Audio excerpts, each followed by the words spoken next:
Bueno, aquí nada más para explicar brevemente qué entendemos por una ley de potencias. Lo que hemos visto que un fenómeno sigue una ley de potencias si en una gráfica con escala log-log obtenemos una línea recta. En el caso que estamos estudiando, pues tenemos que en una gráfica donde tenemos aquí los tamaños de nuestros parches y aquí su frecuencia o su probabilidad de encontrarlos, tenemos con una escala log-log, como la que tenemos aquí, tenemos una línea recta. Entonces aquí en lugar de poner esto de esta manera, digamos que tenemos aquí el logaritmo de p, que sería exactamente lo mismo, y el logaritmo de s, y pues mientras vamos a llamar esto y esto x. Entonces para escribir esta línea recta, pues con estos variables, lo que tenemos es simplemente la ecuación de una recta, vamos a llamarle menos alfa la pendiente, más nuestra b, la ordenada al origen. Y bueno, nada más sustituyendo, tenemos que nuestra y es el logaritmo de mi probabilidad, va a ser igual a menos alfa por mi logaritmo de s, más mi b. Y por propiedades de los logaritmos, pues yo puedo meter este para acá. Entonces me queda el logaritmo de p es igual al logaritmo de s a la menos alfa más b. Y aquí a mí lo que me interesa pues es despejar p para llegar a una expresión de la probabilidad de p. Entonces para eso puedo nada más aplicar el exponente a todo. Entonces me queda aquí mi p va a ser igual a... Aquí al aplicar el exponente pues esto me queda nada más como lo de adentro. Y me queda aquí esto multiplicado por e a la b. Ahorita yo tomé el logaritmo natural, pero bien esto podría haber sido el logaritmo base 10 o la base que yo quisiera. Pero bueno, entonces la idea es que mi probabilidad de s, que eso significaba mi p, va a ser igual a, bueno, esto es una constante, ¿no? Es e elevado a una constante que vamos a llamar c, multiplicada por s menos alfa. Entonces esto va a ser mi función de distribución, donde pues vemos que esta es una distribución cuyo parámetro más importante es esta alfa. Entonces pues esto lo que describe es algo de esta manera, a lo que se vería así, donde el parámetro más relevante pues es el alfa justamente porque se determina la forma de esta curva, ¿no? Si es más aplanada o menos aplanada y así. Y pues la c solamente es una constante que multiplica eso. Pero entonces esta característica de ley de potencias es muy relevante porque uno la puede encontrar en muchos fenómenos muy distintos. Aquí les pongo algunos ejemplos. Uno de ellos es la distribución de la riqueza.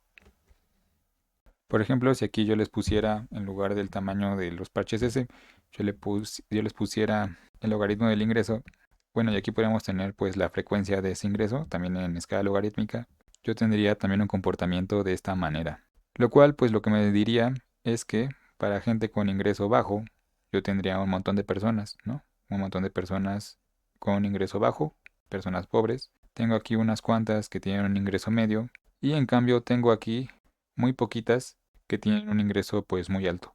Y bueno, esta distribución es algo que en este fenómeno y en otros tiene sentido, pero en otros no tendría sentido.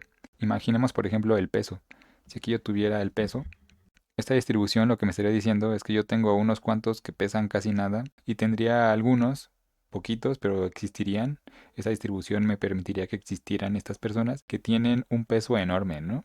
Que por ejemplo, como esto es escala logarítmica, aquí lo que yo tendría es, digamos que el logaritmo base 10. En este punto yo lo que tendría es que los que están aquí tendrían un peso 10 a la 4 veces más que los que están acá, ¿no? Entonces eso no tiene sentido, por ejemplo, en variables como el peso, que el peso pues sabemos que es mejor descrito por una distribución normal. La distribución normal, si se dan cuenta, los valores aquí extremos de acá pues los omite, ¿no? Esos ya no existen, ya no tienen sentido en una distribución normal, porque aquí se convierte en cero, básicamente. En cambio, esta otra distribución no, sí permite que existan esos valores extremos, lo cual sí tiene sentido para algunos fenómenos, pero para otros como el peso no tiene sentido. Y bueno, este fenómeno que les expliqué de la distribución de ingresos se le conoce como la ley de Pareto.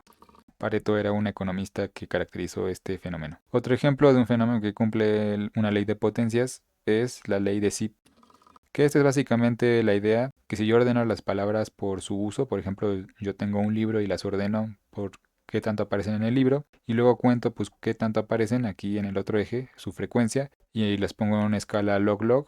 Aquí es el logaritmo del rango y el logaritmo de la frecuencia. Yo tendría también este comportamiento de línea recta. Y eso es algo que se cumple para muchos idiomas. Y bueno, esto también se vería, por ejemplo, en la intensidad de algunos fenómenos naturales. Si yo graficara por aquí la intensidad y aquí la frecuencia de, por ejemplo, los huracanes, lo que yo tendría sería algo así, algo descrito relativamente bien por esta distribución que tenemos aquí, y pues que en escala log-log sería una línea recta, lo cual me diría que los eventos así extremos súper intensos son posibles, pero pues son poco frecuentes, mientras que tenemos muchos eventos que son poco intensos, pero que son muy frecuentes.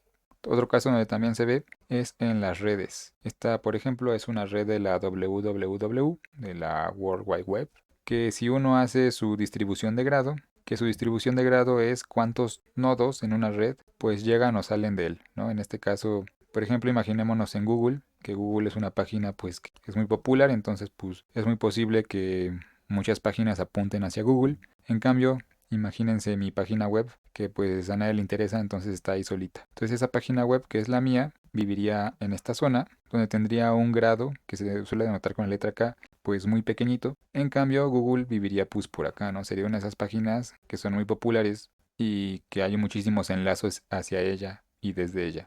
Entonces eso también en una escala log-log me generaría este comportamiento como de línea recta característico de una ley de potencias. Y bueno, esa es un poco la idea de lo que es una ley de potencias.